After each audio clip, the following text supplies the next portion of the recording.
There is a global outcry over Libyan leader Muammar Gaddafi's use of violence against demonstrators. But as VOA's Laurel Bowman reports, the man who has held power for over 40 years remains defiant, even threatening to execute those he considers enemies of the state. Cracks in the regime of Libyan leader Muammar Gaddafi are spreading. Protesters and the factions that back them control much of eastern Libya. In Tobruk, Army Colonel Salma Issa says she's no longer afraid. We are female officers working at night. Although we do not have enough weapons, we never feel afraid. Until the last child, the chanting will still be for freedom and for Muammar to go. As protests in Libya have built steam, so has international condemnation of Mr. Gaddafi and the violence he has used against demonstrators. U.S. President Barack Obama. The suffering and bloodshed is outrageous, and it is unacceptable. So are threats and orders to shoot peaceful protesters and further punish the people of Libya. These actions violate international norms and every standard of common decency. This violence must stop. Italian Prime Minister Silvio Berlusconi gathered parliament members to discuss a phone call he made to Mr. Gaddafi, urging him to end the violence. Lawmakers also discussed the possible flight of Libyans to Europe.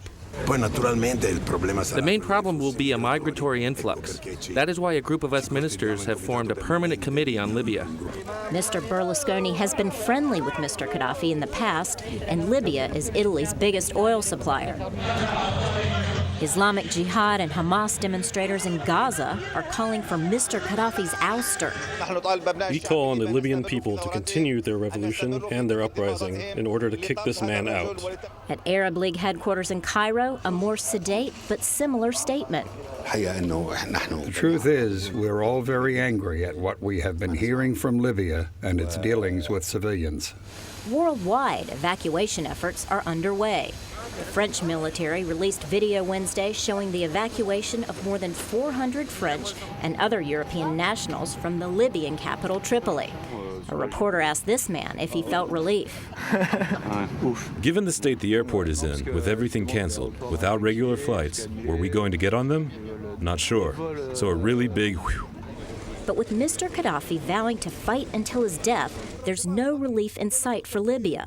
As Johns Hopkins University professor Marius Deebs puts it. And he has always projected himself as, God's gift to the Libyan people, tremendously megalomaniac, very self-centered, and therefore it's very difficult to convince him that he's not wanted by the Libyan people. Deeb expects that in the coming weeks, forces in western Libya will rise up against Mr. Gaddafi and defeat him. Laurel Bowman, VOA News, Washington.